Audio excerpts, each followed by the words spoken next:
Hello, everyone. I'm Kamraun. And I'm Billy. Welcome to the Horse Frog Podcast, home of your two favorite professional digressors.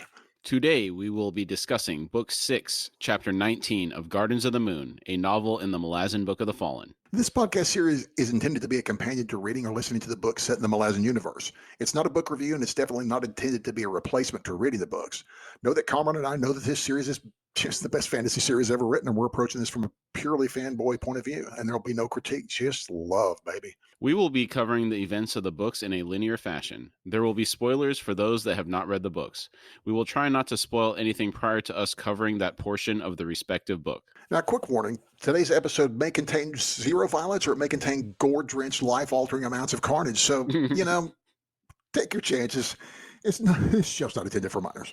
Our show is listener-supported. If you would like to support us, please check out our Patreon link on our website at horsefrogproductions.com. And also, we really would like to hear from you, so send any comments or feedback to contact@horsefrogproductions.com. All right, Chapter 19. We begin the chapter with Crocus complaining about his circumstances in the attic at Phoenix Inn. He said, "This isn't right, Mies. We can't just hide here forever." Apsalar looked out the window and said, "It's almost dark." Mies was crouched by the trapdoor in the attic's floor, about to leave. She said, "We're moving you again, after the 12th bell. Arilta's down below getting details." Crocus wanted to know who was giving the orders and whether they found Uncle Mammoth yet. Mies told him to relax and that they hadn't found his uncle. She also informed him the orders came from his protectors and she wouldn't answer any questions about their identities. Why do you think they don't want Crocus to know who is involved with protecting him? Would this lead to Crocus maybe finding out his Uncle Mammoth is working with Baruch or something like that? Possibly. Baruch doesn't particularly care for Crocus. In fact, I thought he told Rallick to kill Crocus.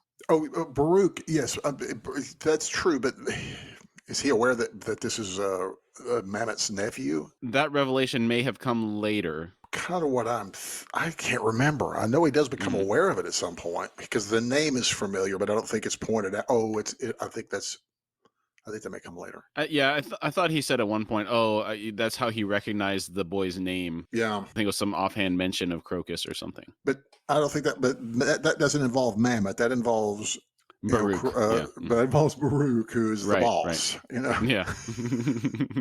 Well, I say he's the boss. At least until Vorkin gets in the picture.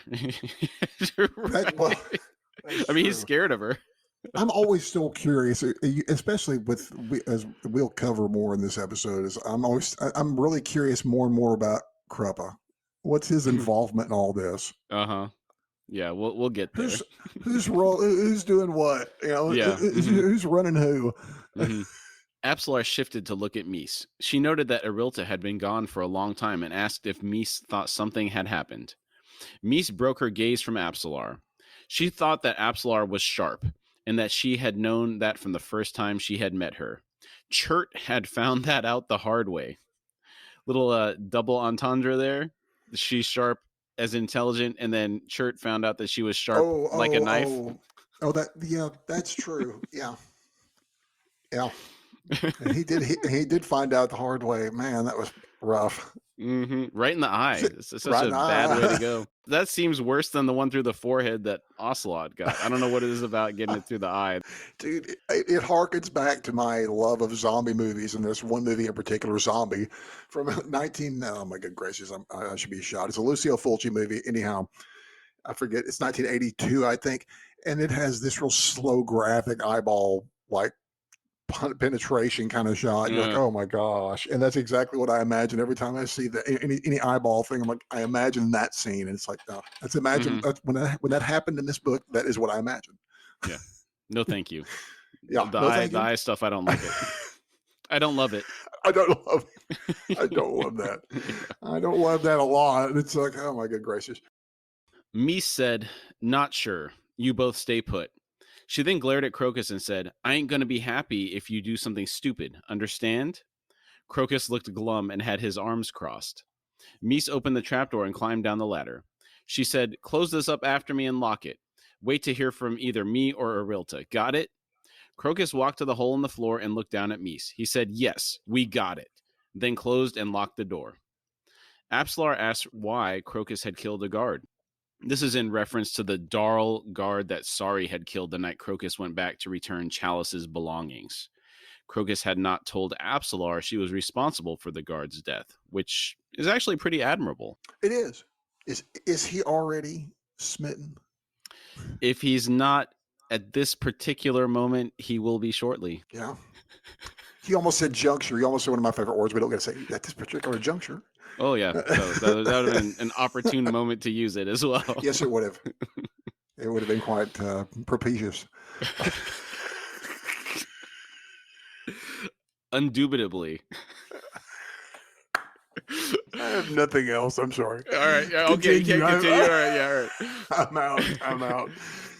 This was the first time Crocus had been alone with Absalar since they entered the city. He looked away from her and said, "It was an accident. I don't want to talk about it." He walked back to the window and said, "All these people trying to protect me makes me uneasy.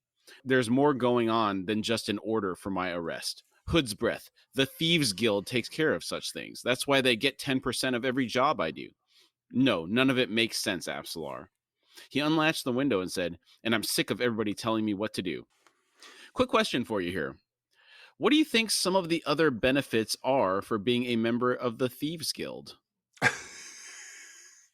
Depending on your level, maybe like the platinum member or the centurion level member, if that's for you IntelliLink members out there.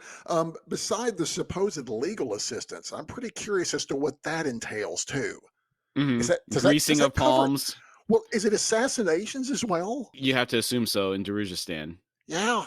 But maybe some access to some denul healing or some other higher level mundane good healing, you know. Mm-hmm. But the real question for me is like, is there a mastermind behind the denul group of healers for the Thieves/Assassins Guild? You know, they're like cleaning up on both sides that they've generated this problem. I don't know. The first thing that comes to me as an organization is AAA. Like,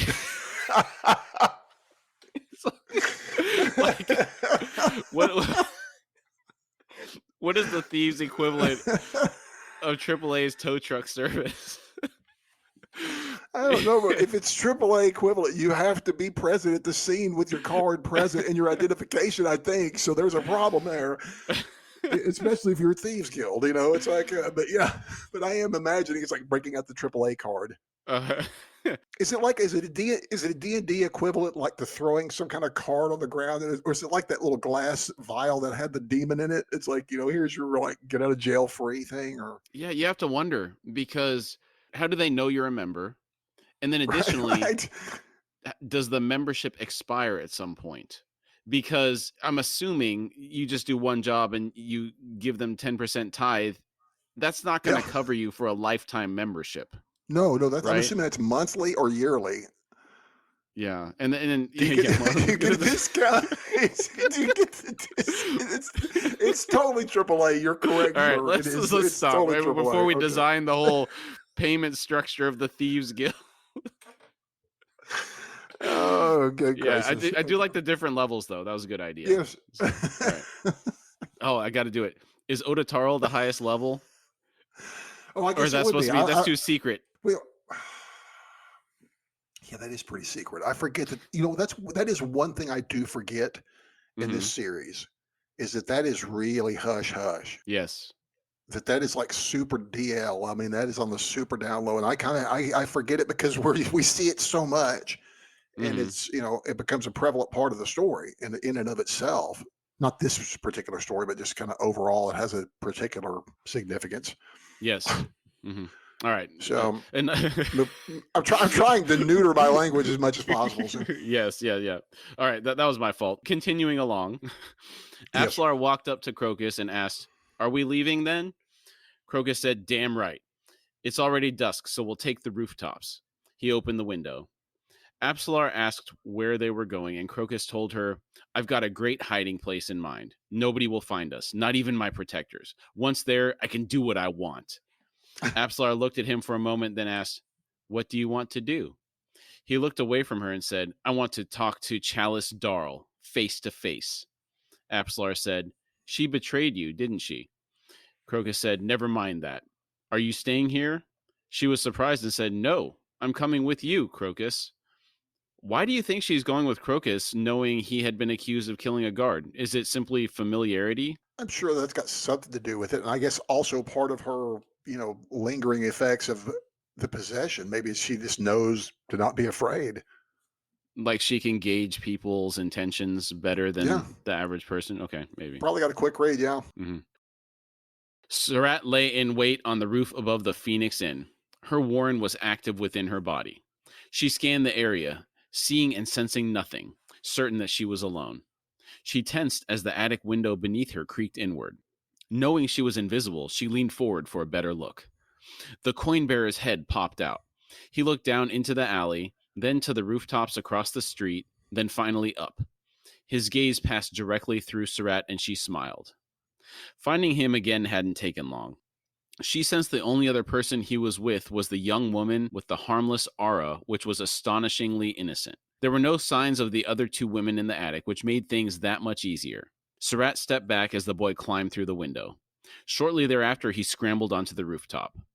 Surratt decided she wouldn't waste any time, and she sprang forward as soon as he climbed to his feet. She was met mid-air by an invisible hand, which drove into her chest with bone-jarring force. It pushed her back through the air, and she cartwheeled beyond the roof's edge. Her spells of invisibility and flight remained intact, even after she bounced off a brick chimney. She was left dazed and drifting. Wow. Isn't that like 2 chapters in a row where Surratt has been caught unawares? Yeah, and she is a very highly accomplished individual, and she is Yes. being made a mockery of by whatever Yes. this invisible force is that is Yeah. This is a foiling poor her. introduction. Yes. This is a poor introduction to Surratt, people. Yes. That's all I will say. I will leave it at that. But yes, poor introduction to this woman. Yeah, it's kind of sad. It is. It is.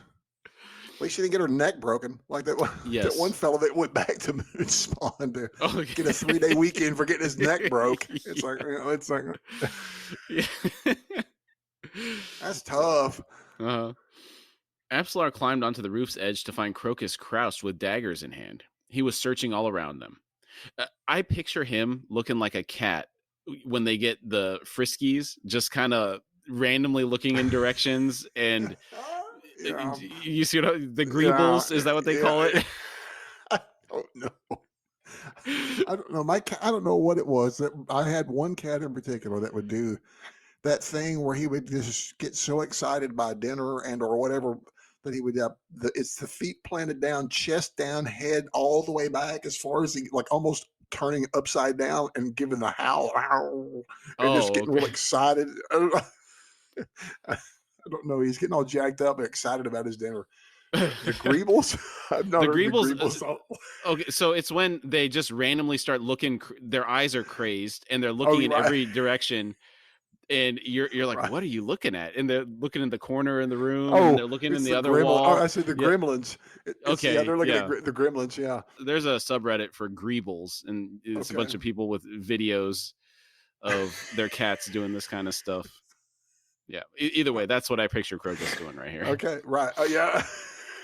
And these things are going on. He doesn't even have any idea either. Well, he picked up something. Yeah, that's true. Apsalar was frightened, and she asked him what was wrong. Crocus slowly relaxed and gave her a rueful grin. He said, "Thought I saw something. Felt a wind. Looked like...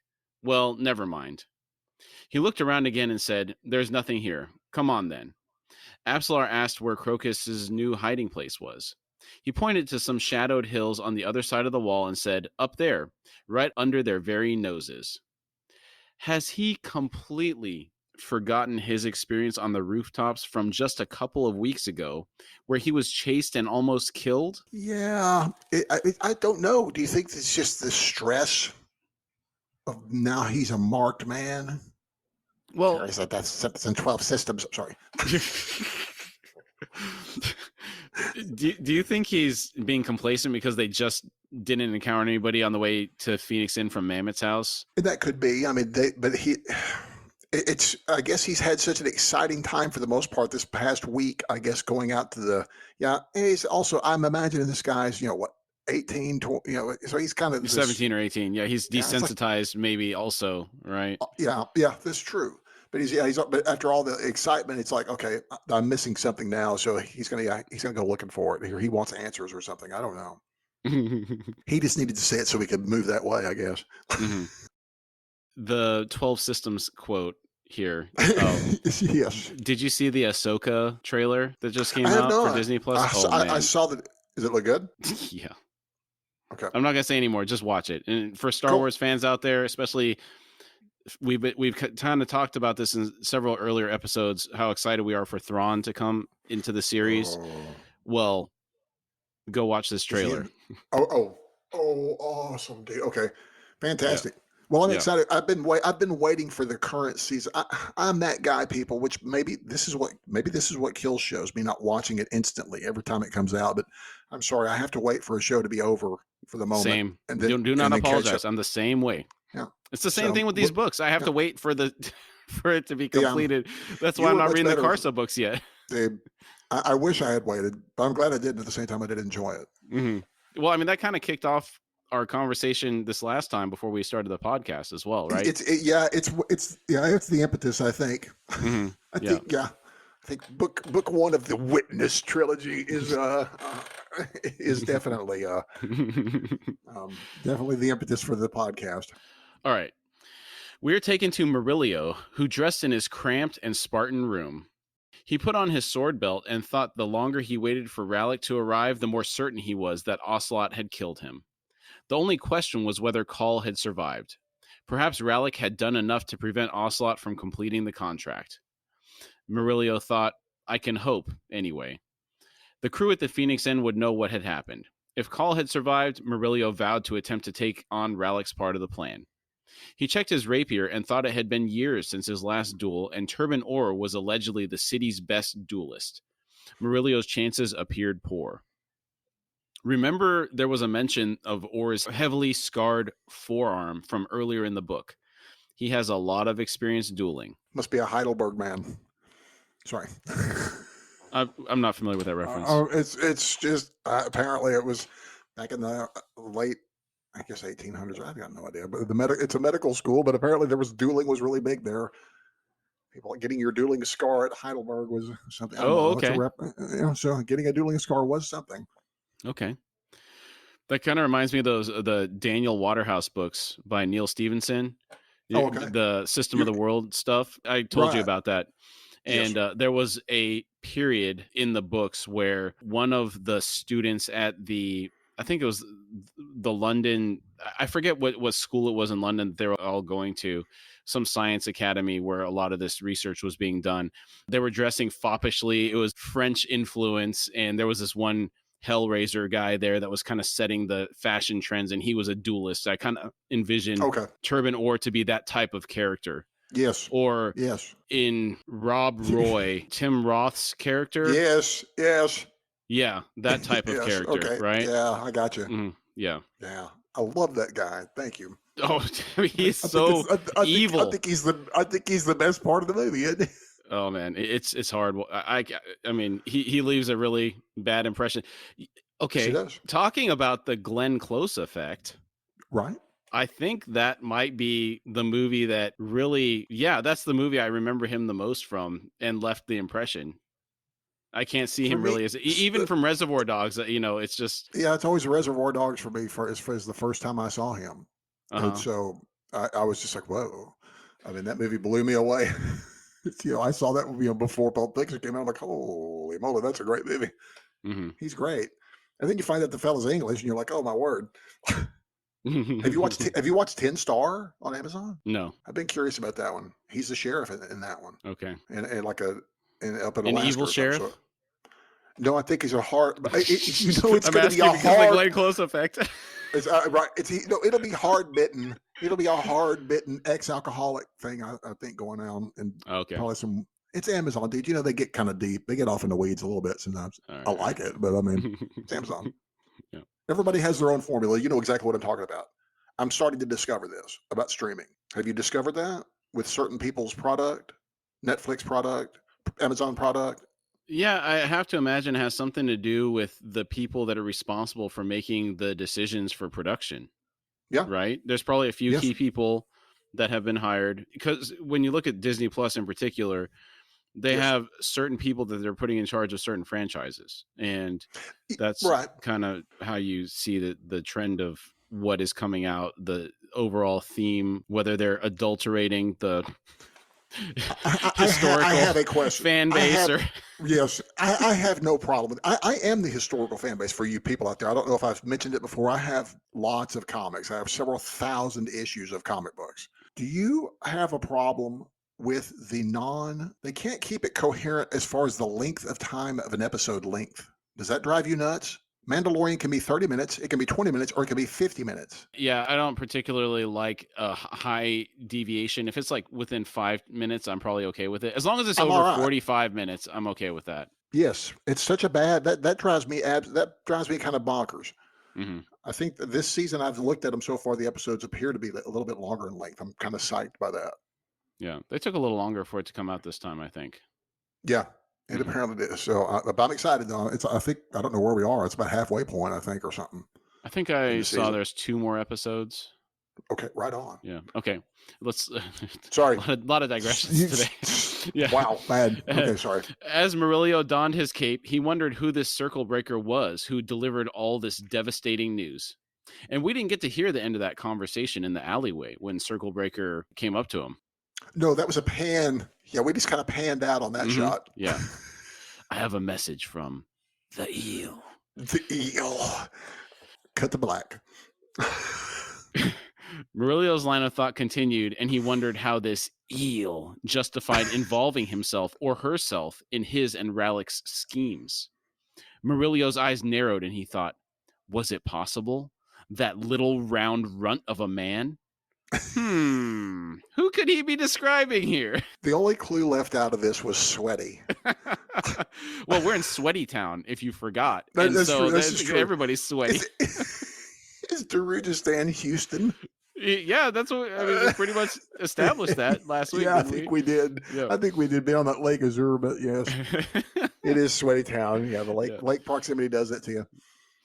Murillo pulled on his doeskin gloves while he muttered under his breath. He heard a scratch at his door, and he let out a heavy sigh of relief.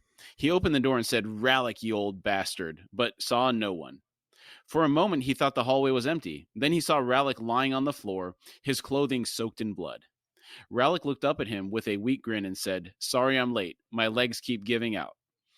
Murillo cursed and helped Ralik into the room and onto the bed. He returned to the door, checked the hallway, then shut it and locked it. Ralik sat up against the headboard and began to tell Murillo about the contract Orr put out on call. Murillo interrupted him, saying he knew, then asked to see Ralik's wound. Ralik said, "I need to take off my armor first. Ocelot stuck me one. Then I killed him. Call's still alive as far as I know. What day is this?" Murillo helped Ralik remove his armor and said, "The same day. We're still on schedule, though from all this blood, it looks like you won't be dueling Orr at Simtol's fate. I'll handle that." Ralik groaned, "Stupid idea. You'll just get killed and Turban Orr will walk away, still Lady Simtol's backer and still powerful enough to prevent Call's claim to rights." Murillo said nothing and pulled back the leather padding to look at the wound. Is this the first time it's been really, truly all spelled out? We know what the plan is, but is this the first time it's kind of like these guys have actually just come right out and I know they've said that they want to help, but yeah, about Turban Orr and her and all that. But I feel like this is for some reason the first time it's like, there it is. It's all we know this. Right. This is the first we're hearing that Ralik was supposed to duel and kill Turban Orr at the fate. Yeah. And that if he is not removed, then there will still be an impediment to Call returning to his rights. Yes. Yeah, good observation there. Yeah, good call. Okay. Thank you. Part of the service. Yeah. Murillo said nothing and pulled back the leather padding to look at the wound. He said, "What's with all this blood on you? There's nothing but a week old scar." Ralik said, "Huh?" and probed the place where the blade had entered his body. It felt mildly tender and itchy around the edges. He muttered, "I'll be damned. Anyway, get me a washcloth so I can clean all this rust off." Murillo sat back and was clearly confused. He asked, "What rust?" Ralik told him the rust all over his face. Murillo leaned close and inspected him. Ralik snapped, "Baruch's magic deadening powder. How the hell do you think I managed to kill Ocelot?" Murillo informed Rallick his face was clean and that they'd get all the blood off him in any case. He must think Rallick's lost his mind at this point. Yeah. You know? Yeah. Rallick asked for a mirror first. Murillo gave him one and watched Rallick inspect himself. Rallick wore a deep frown, and Murillo said, "Well, that expression confirms it for me." Rallick responded with a dangerous tone. "Confirms what?" Murillo said, "That you're you, Rallick. Rest here for a while. You've lost a lot of blood. I'm off to find the eel and tell him a thing or two." I'll tell you what, the eel's in trouble now. If only. Eel's never in trouble. He is trouble, isn't he? Well, I mean, with a name like the eel, you have to assume he's slippery like an eel, right? Yeah. Yes. Yes. Yes. Yes. Rallick asked if Murillo knew who the eel was. Murillo walked to the door and said, "I've got a hunch. If you can walk, try locking this door behind me, will you?" So, strange effects indeed with the Odotarl. The fact that it was completely absorbed into his body is interesting. This is, and I think for some reason, this is one of the reasons that's always marked me, and one of the reasons I love Rallick in particular. And I'll cover something here in a second. But is this a start of something? I'm never sure. I don't think so in the way that you may be thinking. Right. You know, that's what I love about you. You know what I'm thinking. So, additional point here. The magical healing powers are cool, and I wonder if it's a temporary thing or if it's indefinite.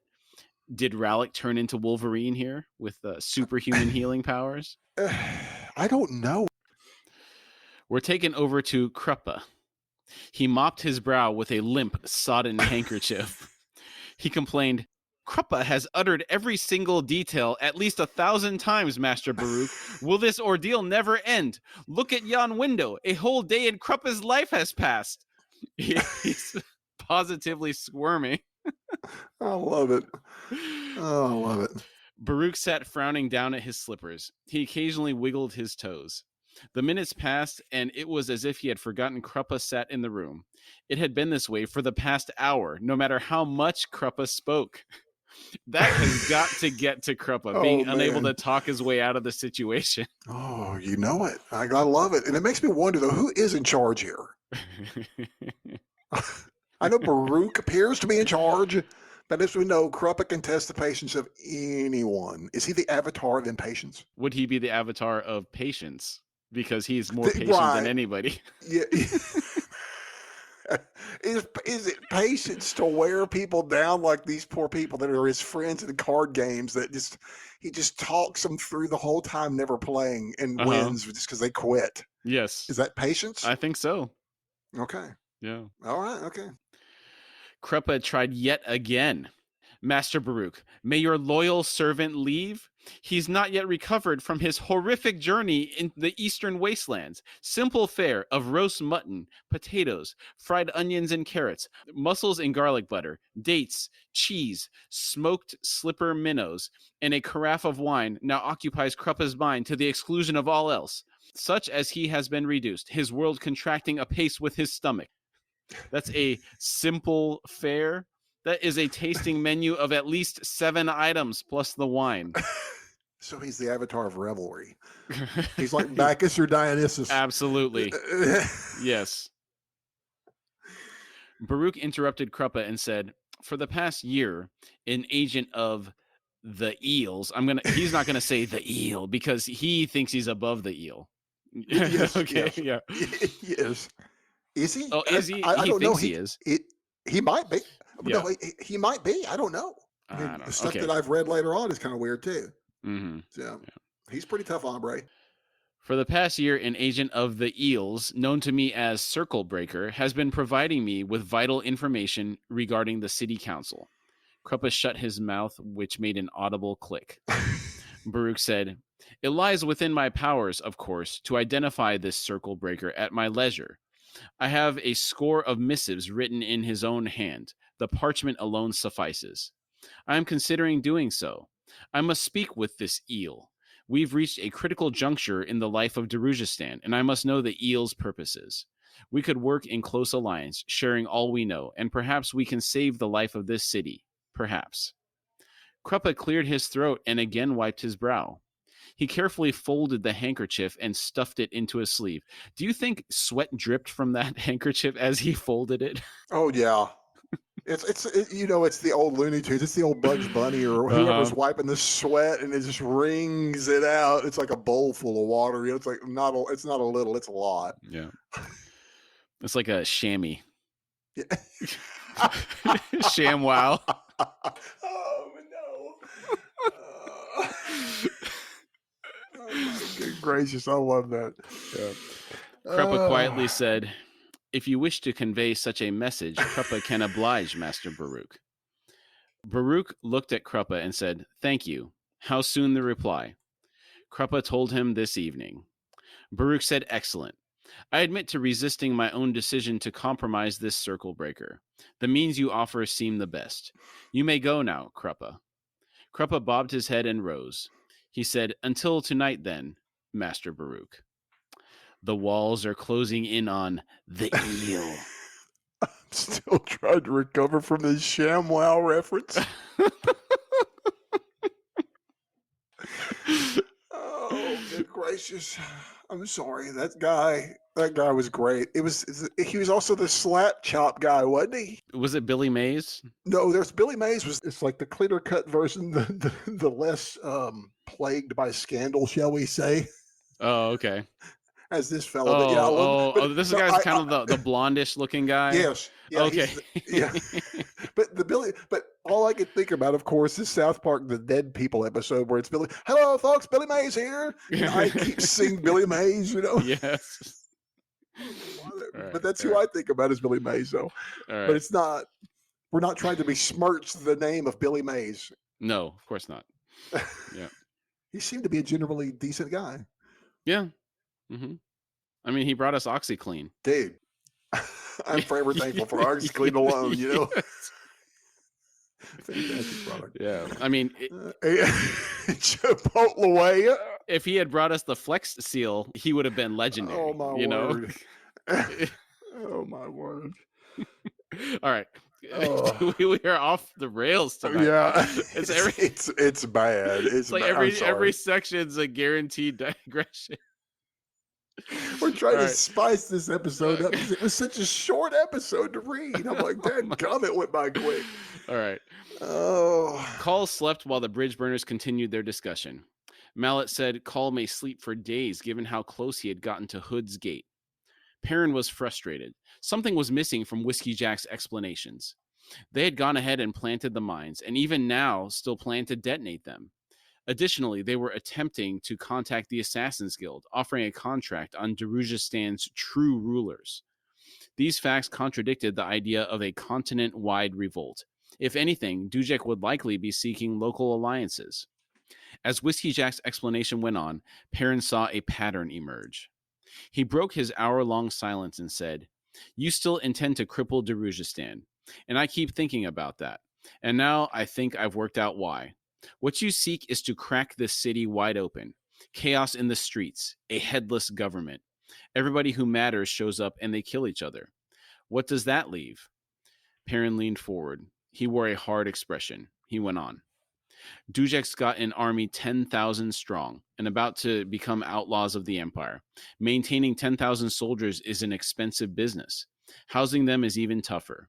Dujek knows Pale's days are numbered. Caladan broods on the march down the Revi Plain right now.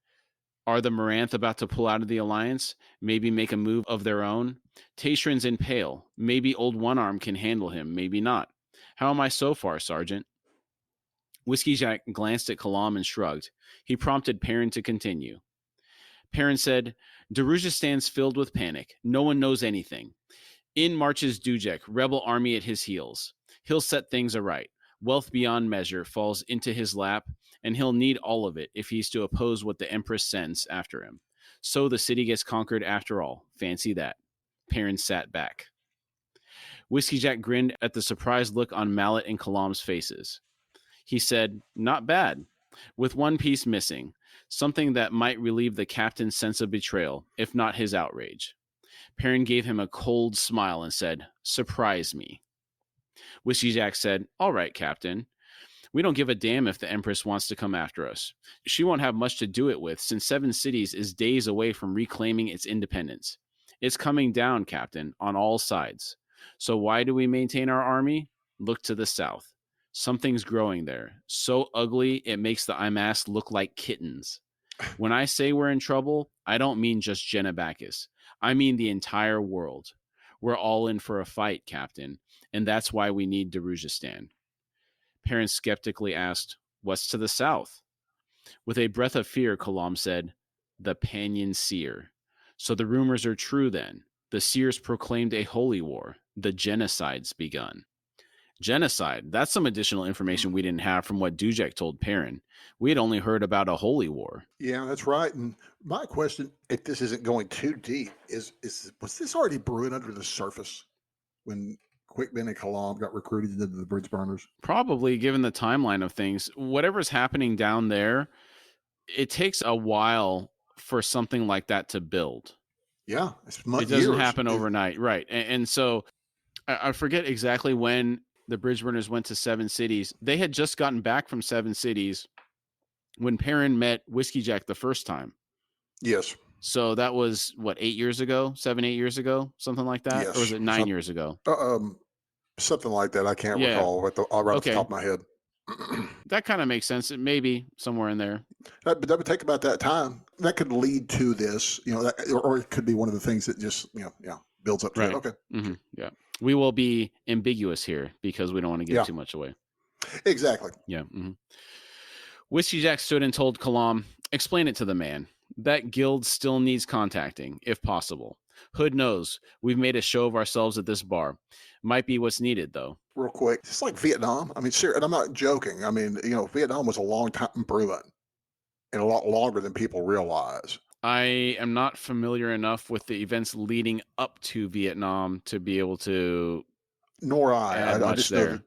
I just know it's there's like a 20-year build up though to what led to some events, and it's like 10 years in, I think, before we had even thought to do something. So there's a lot of stuff going on for a long time before we had ever set foot over there. Okay. So the only thing I know is I know basically what I know is from We Were Soldiers. Well, so the French were there for a while, right? Yes. And then I don't know enough about this to really know the timelines, but at some point Russia tried to get communism in there, right? Yes. And the French had to leave at some point, and then we went in. I just don't know exactly the order. Yeah, and I don't either. There's a big thing I think it's still on Netflix. It's a big Ken Burns Vietnam 10-episode thing, but it's just too long for my taste. I tried watching some of it. It's very informative and very good, but it's grueling. And I mean, talk about, it's not that it's just violent, it's just grueling. It's like, oh my good gracious. More about it. You ever heard of Dan Carlin's Hardcore History? Yeah, you've talked to me a little bit about his stuff. Yeah, if you can listen to the one that he did, it's called Blueprint for Armageddon, about World War I. Oh man. Yes. You turned me. I think you've allowed me access to that. I'll listen to all of it. I'll listen to about 45 minutes to an hour of that, and that's enough of that's like going, wow. It makes you see how that really set things up for a long time. Oh yeah. Mm-hmm. It's pretty wild. Quite trippy. Yeah. Whiskey Jack looked at Perrin and said, Captain, I don't think Adjunct Lorne should know you're alive. Do you? Perrin said no. Whiskey Jack asked, can you stay here until I call for you? Perrin glanced at Kalam, then nodded. Whiskey Jack said, good. Mallet, let's move. We are taken to Lorne and Toole. Lorne said, we've lost at least 2 days. These are thirsty horses. Toole stood near the shadowed barrow marker and watched Lorne ready her horses for the ride to Darujistan. He asked, how fares your wound, Adjunct? She said, mostly healed. Odotarl has that effect on me. I wonder what other types of effects it can have. Baruch told Rallick it's unpredictable. I know, and that's twice in one chapter that the healing properties of Odotarl have been mentioned. Yeah. And that's kind of very specific. I wonder if this is one of these, Guards of the Moon things. Okay. Yeah, could be. Toole said, my task is finished. If it becomes your desire to accompany me after you have completed your mission, I will be found here for the next 10 days. I wish to observe this Jaghut tyrant, though it will not see me, nor will I interfere. My thoughts of success are with you, Adjunct. Success! Witness. I love it, dude. Yeah. Oh. Lauren climbed into her saddle and said, "Farewell in your search, Onos Tulan." He said, "That name is past. I am now Tool." She grinned and gathered her reins, then spurred her horse forward. Once she had delivered the finest, she would focus on discovering the coin bearer. She hadn't allowed herself to think about Opan until now, given her more immediate concerns, like Sorry. She felt a strong sense of regret at the loss of Perrin. Even though he'd been a dour man and getting grimmer by the minute, she had to admit she'd been attracted to him. There might have been something there. Can the adjunct have a serious relationship given the responsibilities to the Empress? I wouldn't think so. I would think there'd be no time for any of that. It would be a weakness, I would think. Yes. Yeah. I mean, I could see if she wanted to, hook up or something like that. I'm not encouraging that behavior, but I'm just saying I can understand that. But it would be nothing personal because, Yeah. like you said, that would all be weakness. Mm-hmm. I would have to think that's not a good idea. Did all well? Yeah, it's cautioned against. Her claw training should have kicked in and said that this is not right. So something's the matter with her. First red flag is they work together. Right. Yeah, that's a bad idea. Right. And it's some dangerous circles. It's like they're just swimming with shark bunches. It's like, it's just an all-around bad idea. Yeah. Yeah. I can't think of any other bad ones except for like Iriel and Hall, that are not good matches, but that's deliberate, Mm-hmm. Tool estimated that Lauren had 2 days at most before the tyrant was fully awake and free of the barrow. The finest would have to be securely in place before then. She looked forward to her meeting with Sorry. To kill a servant of Shadow, perhaps the rope himself would give the Empress immense pleasure. The doubts that had plagued her were now dormant. Thinking on this, she thought of an old Claw tenet. When the time for action comes, all doubts must be discarded. I had this highlighted, and it's such a great way to think. You move decisively. You don't question your decisions. When you make a decision, stick with it. Throw your doubts aside. And it's funny because I do have that same thing highlighted. And this is, I love that we share multiple highlights. I wish I shared this ability to do this more on my own personal level. I wish I could move more decisively in my life. So I still feel like, I'm sorry to break this to anybody listening. I'm past 50. And it's one of those things where I'm always like, does anyone ever feel like they've completely grown up yet? Is it really weird? It's like, why am I not like my parents or something like that? It's like, I mean, depending on the person, I've talked to some people that are older than me, and they say they never really feel like they grew up. I know it. They still feel young inside. Well, that's me. I'm happy about that. I'm very happy that I feel like a youngin'. Yeah. There's nothing wrong with this. I just keep waiting. I'm going to ask one of the great SP questions of all times. Do you often find life vague and confusing? Oh, yes. It's like that doesn't go away, that feeling. That's just like the perfect statement of life. It's like, yeah. Oh, that's it. You're depressed. It's like, no, that's just life, man. Life's kind of vague, kind of confusing. It's just all right. Just roll with it, man. It's all right. Lauren knew herself well and knew how to control all that was within her. She had years of training, discipline, loyalty, and duty, the virtues of a soldier. She was ready for the mission. When she realized this, the weight on her shoulders lifted. She spurred her mount into a gallop. Decision's made. Decision has been made. Decision is made. Crocus looked up into the darkness and said, "Right to the top. We can see the whole city from there." Apsalar eyed the stairs and said, "It's awfully dark. Are you sure this tower is abandoned? I mean, my father told me stories about ghosts, undead monsters, and they always lived in ruined places just like this one." Crocus groaned and said, "The god Kroll's been dead for thousands of years. Besides, no one ever comes here. So what would all those monsters do with all that spare time? What would they eat? Tell me that. Stupid stories. Come on, the view's worth it." Apsalar watched him climb upward, then followed him to keep him in sight. The impenetrable darkness faded to gray, and Apsalar was surprised to be able to discern even the most minute details. She noticed soot-stained paintings on the wall to their left. Each panel was as wide as a single step. Each rose 6 feet in a jagged procession that followed the stairs. She whispered, "Crocus, There's a story painted on this wall. He snorted and said, "Don't be ridiculous. You can't even see your hand in front of your face in here." She thought to herself, "I can't?" This is a pretty cool ability. We were wondering what other abilities had rubbed off on her due to the possession. Yeah, I really like that one too. It's to be able to see it. It's not night vision. It's different. It's like being able to see perfectly. Is it crepuscular vision? Yes, it is. Okay, another digression. Before we started, I was watching this documentary on cats on Netflix with my son, and Okay. they actually said that cats are crepuscular creatures. That's the Yes. only other time I've ever heard anybody use that word I- besides Steven Erikson. I will go one deeper. The only other time I hear it is jokingly referenced in episodes of Archer. Okay, But I forgot those references then. You know, they just, you know, they reference everything, and they reference things I have to look up, like music, like diegetic. I'm not kidding. Do you know what I'm talking about? Diegetic. No. That was non-diegetic. It's like if there's music in a scene, it's either part of the scene or it's in the scene. Okay. And one of them is diegetic and the other is non-diegetic. I forget which is which. But there's Okay. a reference. There's some reference to music being played, and Cheryl, of course, says, "Well, that's non-diegetic." It's like, you know, I'm like, what? I had to look that up. But there's the other one. It's like, I'm feeling crepuscular. It was like, you know, what? So there's a couple of. It always involves her and her babu, which is that little. She's got one of those weird cats. She got like one of those ocelots or something. She's got an ocelot. That's what it is. Oh yeah. The ocelot. I forgot about the ocelot. Yeah. So babu, the ocelot. Yeah. Yeah. Mm-hmm. All right. So yeah, he's crepuscular. Yes.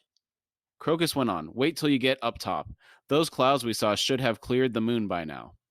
Apslar noted there was something wet on the steps. Crocus was exasperated. "Run off from the top," he explained. She insisted it wasn't. The fluid was thick and sticky. He stopped. Ooh, it's all. You know you want to say it, don't you? What? It's all sticky. It's butters. It's butters. Ew, it's all sticky. Crocus stopped and said, "Look, will you be quiet for a minute? We're almost there." Wow. They arrived at the platform, and Crocus noted a heap of cloth in the corner and guessed that someone had been camping up in the tower. Apslar stifled a gasp and said, "That's a dead man." Crocus hissed, "What? Not another one? Blessed Maori, somebody stabbed him in the head." Apslar said, "There's a crossbow over here." I'm sorry. Go ahead. I'll catch up down here. It's a Monty Python aside now. Crocus grunted, "An assassin. I saw one just like this killed here last week. There's an assassin war going on, just like I told Kruppa and Murillo. And your thought was to return to a location where an assassin had been killed. Where is the logic, Crocus?" Is he trying to impress her in some way, or is this just to get a better look of things? I think he wanted her to get a better look at Darujistan. Maybe she could still be impressed by the view. Nice. Okay. Or maybe she'd be like, I've seen better. I've seen better. Man. She's still not really impressed. She notices the dead body before the view. Yeah, But, I mean, when he says something about the look, there's another one. There's a dead man. It's like, not another one. It's like not another one. Not there's a Monty Python. Well, I'm on Python tonight. It's like there's another. It's like, Mom, Dad, there's another dead bishop on the landing. It's like, what? It's like, another one. It's like, what's his diocese? It's like, how can I tell? It's tattooed on the back of the neck. So apparently. It's one of their crazy sketches, but yes, it's another. They call the police. It's like, should we call the church? He says, well, should we call the police? He says, no, we'll call the church police. And the church police show up instantly, and they draw. It's like they find out what's what's all this. Then of course it's English, and then they drop to their knees in prayer and say, the Lord who done it, and basically this big animated hand points at one of the guys, and he done it. It's like, he done it. Mm-hmm. So it's fantastic stuff. Should we call the church? Let's call the police. Let's call the church police. Apslar said, "Look at the moon." Crocus shivered. He thought she was still cold at times. He asked, "Which moon?" She said, the shining one, of course. Crocus felt contrary, so he studied moonspawn instead. He noted a faint reddish glow, something he'd not seen before. This caused a worm of fear in his stomach. His eyes widened as he saw 5 massive winged shapes as they swept down the moon's face and angled northeast. In the blink of an eye, they were gone. 5 black dragons heading northeast to the tyrant's tomb? That direction? Yes. Yeah. It looks like it's about to get pretty hairy. Yeah. Apsalar asked, do you see its oceans? Crocus said, what? She said, it's oceans, Growlin's sea. That's the big one. The lord of the deep waters living there is named Growlin. He tends vast, beautiful underwater gardens. Growlin will come down to us one day, to our world, and he'll gather his chosen and take them to his world, and will live in those gardens, warmed by the deep fires, and our children will swim like dolphins, and will be happy since there won't be any more wars and no empires, and no swords and shields. Oh, Crocus, it'll be wonderful, won't it? She almost said the title. Yeah. Almost. It's that's a Family Guy thing, isn't it? I know I get excited for some stupid reason when they say it in a movie or something or in a book. You're like, oh, they said it. It's stupid. Is it possible that this is the first time I'm reading this book and I realize this is where the title of the book came from? Is it really? Well, think about it. She's talking about the gardens on the moon, right? No, I know that, but it's like the first time I read that was the first time I read it, I spotted that one. I was like, oh, okay. Well, maybe I don't remember it, but that's probably it. Because this is how many? This is 10 volumes, and this is not one of the more voluminous volumes, is it? It's a big one, but there are bigger ones. Yeah, when I have them lined up on my bookshelf, I am noting how much longer each book gets. It's like I have that set as well. It's like, oh my word! It took us October to likely June to cover this one, so it's gonna take a year for some of these other books. So hopefully y'all are gonna stick with us, folks. We love it. It's fantastic stuff. It'll be here for generations, Billy. Yes. Yeah. Crocus stared at her silhouette in profile. He said quietly, of course, why not? Then he repeated that question in his head a second time. Why not? Uh-oh, he's fallen in love with a moonlit maiden again.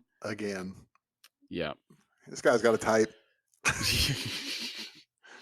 think it's really cool. It's breathing and with a pulse. He's 18. It's in proximity. Yes. Yes. I think it's really cool that Erikson takes the time to flesh out the world with these types of beliefs held by the people that inhabit said world. Yes, I agree.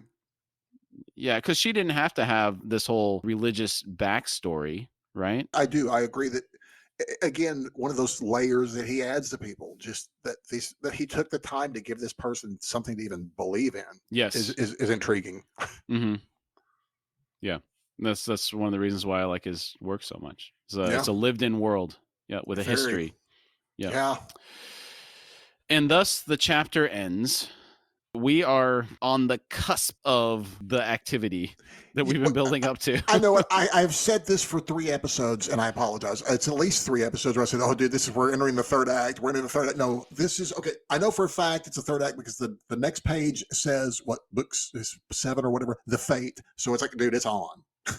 Are you like one of those prophets that keeps revising his prophecy until it comes true? No, I'm not that guy. Okay. I'm not that bad. I'm just messing with you. But I keep saying we're entering the third act, and it's like, and I keep thinking that it's the past 3 chapters have been setting up the third act, and so it's kind of like, oh, okay. Yeah. This is we're truly physically entering the third act. I keep hinting that we are. It's like, and I keep lying. We've not been. We're truly. This is it. You should have corrected me by now. Kamraun. Well, I mean, I haven't been reading ahead, Billy, and I didn't remember. I don't either. I'm not reading ahead either. Yeah. So okay. Well, I'm saving it all up, dude. Like Sultans of Swing, saving it up for Friday night, dude. We're saving it up for Sunday. So. All right. For standout moments, Ralik's super healing powers gained from the Ototaro exposure. That was really cool. Oh yeah, I thoroughly enjoyed that. And this, again, I'm curious if this is something that's just strictly in this book because of the fact this was 2 healing episodes of Ototaro mentioned, and very interesting. I Yeah. like Surratt getting surprised again. Yeah, I feel bad for her. I feel bad for her because I'm again, folks, she is a formidable woman, to say the least. Kruppa squirming and talking to an unresponsive Baruch. That was amazing.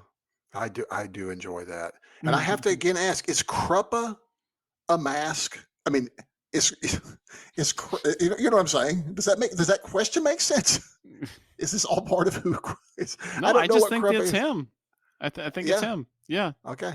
Just the sweaty white guy. Just yeah. Exactly. He's very confusing and wormy. Yeah. Yeah. Okay. I enjoyed getting more glimpses into the Panyan Seer's Holy War. It's getting me amped up. Oh, because it's just so horrific. But seeing the little dribbles of information coming in, and now we're being introduced to the idea of genocide. It's some serious business. It's not just a war. No, this is a world war event, and it's so casual, kind of how he just kind of drops it in there.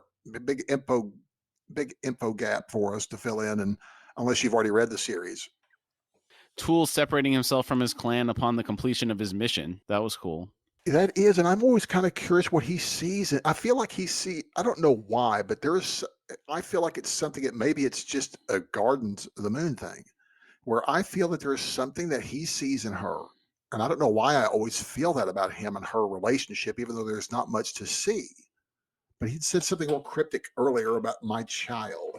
You know, it was one time when she was asleep, I think, and he was observing something that she had observed something good. And I can't remember what chapter that was, but there's some implied relational. It was the fire. She was looking at the fire, and she had an intuition about life is fire.